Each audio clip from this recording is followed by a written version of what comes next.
130 चे 260 वार्ड करणार की काय मला माहित नाही. एकेका वार्डात 4-4 लोकांना प्रवेश देता. कशाला लोकांचे गुळ लावता? त्यांची ती सवय आहे. 4 वर्ष त्या प्रामाणिक शिवसैनिकांनी काम केलं. आता ते फिरतात मागे मागे मागे मागे. उपऱ्यांचं राज्य आलं, व्यवस्था आहे. आम्हाला काय करायचंय? कुठल्या दुसऱ्याच्या घरात काय चालतं हे बघण्याची सवय आमच्यापैकी कोणालाही नाही. त्यांचं घर त्यांना सुखी. जे नाराज आहेत ते माझ्याकडे येतातच आहेत ना, माझ्याशी संपर्क साधतात. तुम्ही जाऊन बॅनर बघा कसे नावं कापतायत, कसे फोटो गायब करतायत. शिवसेनेचे बॅनर लागलेत. जी मेन शिवसेना आहे त्याच्या कार्यकर्त्यांनी बॅनर लावलेत. कोणाकोणाचे फोटो तपासा, मग तुम्हाला कळेल की भिंत किती मोठी उभी राहिली. हिंदी भाषी की जा रही है.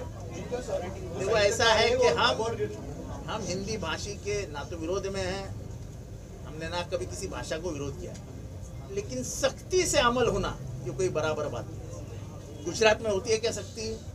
बंगाल में होती है क्या सख्ती? तमिलनाडु में होती है क्या सख्ती? उड़ीसा में होती है क्या सख्ती? महाराष्ट्र में क्यों? क्यों? हमने ना कभी हिंदी भाषी के ऊपर राजनीति. देखो, इनको राजनीति करनी है धर्म के नाम पे, इनको राजनीति करनी है जात के नाम पे, इनको राजनीति करनी है भाषा के नाम पे.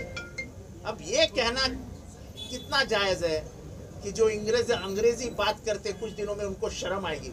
अंग्रेजी ये अंतरराष्ट्रीय भाषा है. दुनिया के हर दरवाजे पे जाओगे तो आपको इंग्लिश में ही बात करनी पड़ेगी. और मैं तो कहूंगा कि कोई भी माँ बाप अपने बच्चे को बड़ा देखना चाहते हैं तो उसको अंग्रेजी पढ़ाइए. आपके बच्चों की जिंदगी तबाह मत कीजिए. अंग्रेजी नहीं आएगी तो दुनिया के दरवाजे पे वो खड़ा नहीं रह पाएगा. देखो, ये हिंदी भाषा अंग्रेजी को गाली देना ये सब बच्चों पे पड़ रहा है सर. अभी ऐसा है कि अंग्रेजी, हिंदी, ये सब भाषाओं के ऊपर जो राजनीति शुरू हो गई है ये सिर्फ और सिर्फ राजनीतिक है, सियासती मामला है. हम अंग्रेजी स्कूल में पढ़े हैं. हम क्या मराठी बात नहीं करते क्या? हम हिंदी बात नहीं करते क्या? हमारे जमाने में ना हमारे माँ बाप ने कोई सख्ती की थी, ना स्कूल ने कोई सख्ती की थी, तो हम बात नहीं करते. ये क्या नया राजनीतिकरण हो रहा है? ये सिर्फ और सिर्फ वोट, बाकी कुछ नहीं. ये वोट की राजनीति है और कुछ नहीं. हे जाणून बुजून तू टाळी मार, मी टाळी मार, तो काही टाळ्या वाजत बसलो. आज बैठक घेणार आहे. मला काय करायचंय? ते कुठेही जाऊ दे ना परिस्थितीला, माझा काय संबंध त्यांची. अमित शहा म्हणतात की भविष्यामध्ये इंग्रजी जी आहे ही इंग्लिश भाषा बोलली जाणार आहे, त्यामुळे कुठे गळचेपी होईल का मराठीची असं वाटतंय? असं आहे की भाषेला जगामध्ये अशी लोक आहेत जे 30 भाषा बोलतात. 30 भाषा. आपण आहोत कुठे? कोणावरती जबरदस्ती करून काहीच होत नाही. खायची जबरदस्ती, राहायची जबरदस्ती, कपडे घालायची जबरदस्ती, हे खाऊ नका, ते खाऊ नका, हे बोलू नका, ते बोलू नका, हे वाचू नका, ते वाचू नका. ते काय लावलंय काय? जसं मी सांगितलं, अरे आम्ही तर इंग्रजी शाळेत गेलो होतो, आम्हाला कोणी मराठी शिकवलं होतं. पण आम्ही कुठे मराठीत कमी पडतो का? आम्ही हिंदीत कमी पडतो का? आम्ही इंग्लिशमध्ये कमी पडतो का? अरे सरस्वती आहे ती. मुक्त शिक्षण व्यवस्था आहे. कशाला जबरदस्ती करता? 3 भाषांची जबरदस्ती तुम्ही करणार, काय गरज आहे? जबरदस्ती करू नका. आई वडिलांना, शिक्षकांना जे शिकवायचं ते शिकवू द्या. पोरं शिकतातच.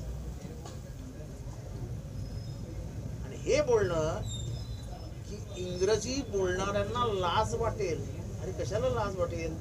जगाचा दरवाजा ठोठवायचा असेल तर तुम्हाला ओपन द डोअरच म्हणावं लागेल.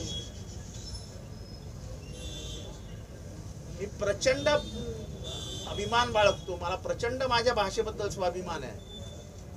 ती माझी आई आहे, माझी मातृभाषा आहे. माझी मातृभाषा माझ्या जागी. पण जेव्हा जगाच्या दरवाजे मी ठोठवायला जाईन किंवा माझी पोरगी जाईल किंवा महाराष्ट्रातलं कोणीही जाईल किंवा भारतातलं कोणीही जाईल, त्याला इंग्रजीशिवाय पर्यायच नाही हो. जगाची भाषा आहे ती.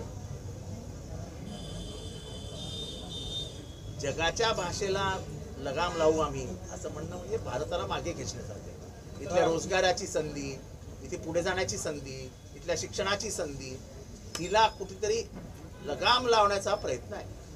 अशिक्षित भारत राहावा ही यांची इच्छा आहे. त्यांनी हे बोलावं की इंग्रजी शिकू नका, ही शिकू नका, ते शिकू नका, ते शिकू नका. आणा ना संस्कृत, आणा आणि संस्कृत शिकवायला सुरुवात करा आणि जगाच्या बाजारपेठेत पाठवा तुमच्या पोरांना. हे याच्यासाठीच चालतंय सगळं. तुम्हाला बेरोजगारीवर बोलायचं नाहीये, तुम्हाला वाढत्या महागाईबद्दल बोलायचं नाहीये. इस्रायल इराण युद्धाने होणारी महागाई, तेलाची टंचाई ह्याच्यावर बोलायचं नाहीये. पुढच्या काही दिवसांमध्ये पेट्रोल डिझेलचा भडका उडणार आहे, भडका किमतींचा. आपल्याला त्याच्यावर बोलायचं नाहीये. आपल्याला मूळ मुद्दे जे आहेत त्याच्यापासून समाजाला बाजूला करायचं. आणि समाज पण हिंदी, मराठी, इंग्लिश बॉक्सिंग खेळत राहतात. समाजाला पण त्यांनी ओळख. ठीक आहे ना, असं आहे की एवढी कबुली देणं हा देखील मनाचा मोठेपणा आहे. हा मोठेपणा आहे ना. आणि पवार साहेबांनी त्यांना प्रदेशाध्यक्ष केलं, त्यांना आमदार केलं.